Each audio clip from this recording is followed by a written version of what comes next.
Hello. In this video, we're going to look at escape codes. So an escape code is a backslash followed by a special character. This is placed inside the string and tells the program to stop and do something special based on the following character. So there's a number of escape codes, and you can find a lot of them by going online and Googling escape codes in Java. But there are 5 ones that we typically start with. The 5 escape codes are N, T, double quote, single quote, and backslash. Escape codes are useful for doing things that otherwise are challenging or you can't do.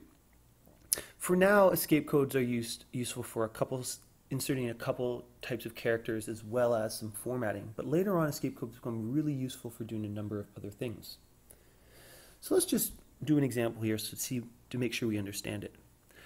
So if you take this system.out.println line, which is quite long, it says, once upon a time there was a donkey. The donkey liked to run around the local sports store and knock the various equipment off the shelves. This made the store owner very angry. Now before I go any further, I want to say as a programmer, this is probably a bad way to print this out. And that is because you could do this in a couple lines so it's easy to read without having to scroll over. However, let's say for some reason I wanted to keep this whole statement in one system.out.println line, but I wanted each sentence to be on a different line. What I could do then is use the new line escape code to accomplish this. So what I do is I kind of follow along the line here, and I know that I want to start a new line right here. So what I do then is I actually use a backslash, and the backslash tells the computer to stop and look at the next character, and based on that character do something special. So an N will tell it to make a new line.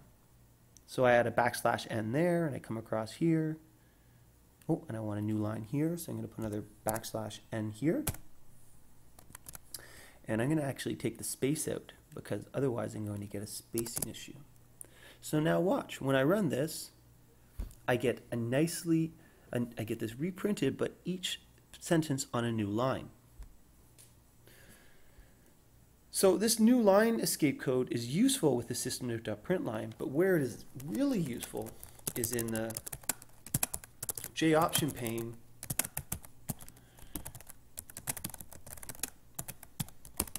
show message dialog box, because here's the thing. I could take this message, let's just select it all here.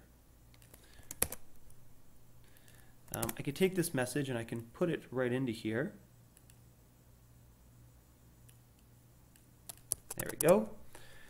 And now, let me take the escape codes out of here. So I'm going to remove that escape code there, and I'm going to remove this escape code here. So now if I run it, there's my pop-up, and it's really long, and it's not very nice.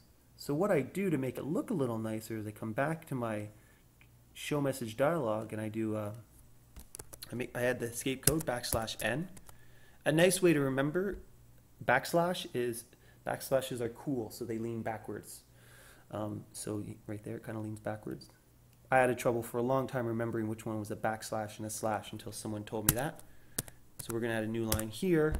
So now when I run it, there you go. Now I get each of these sentences on a new line, but I can do it inside of one dialog box. So here's another example. Let's comment these ones out. Let's say, for example, I had a string and it stored my favorite quote.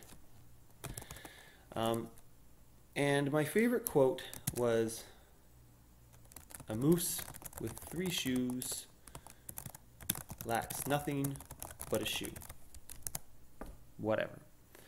So if I took this and I did a system.out.println line, I could then print out quote. So if I run this now, there's my quote. But let's pretend I wanted this to show up inside quotation marks. Well, there's 2 ways I could do this. The first way is I could come in here in the system.out.println line, and I could add some writing before and some writing after. Now here's the problem. I can't put a quote inside of there because Java interprets the double quote as a special character, so it does something when it sees it. So if I go inside of this string and put a backslash followed by a quote, Java then, what it does is when it's interpreting this string here, it's going to look at this and stop, and it says, I have to interpret the next character differently. And it recognizes that I'm going to interpret it as a quote. So I'm going to add another one here.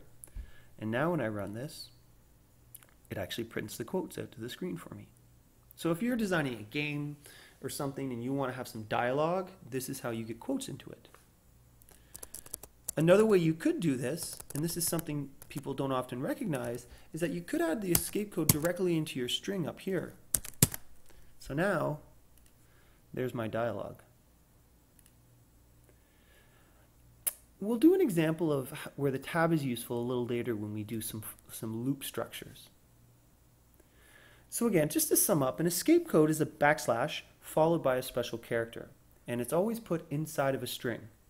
And what the backslash tells the compiler to do is to stop and interpret the following character in a special way and do something special based on what that is.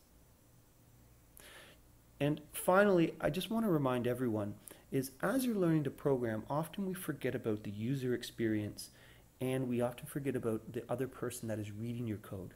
So it's really important to think about how your text gets displayed to your console or to your GUI window, and also how your actual programming code looks. So when you're sharing it with your peers, because good programmers share code, it's easy for them to interpret. I hope this helped.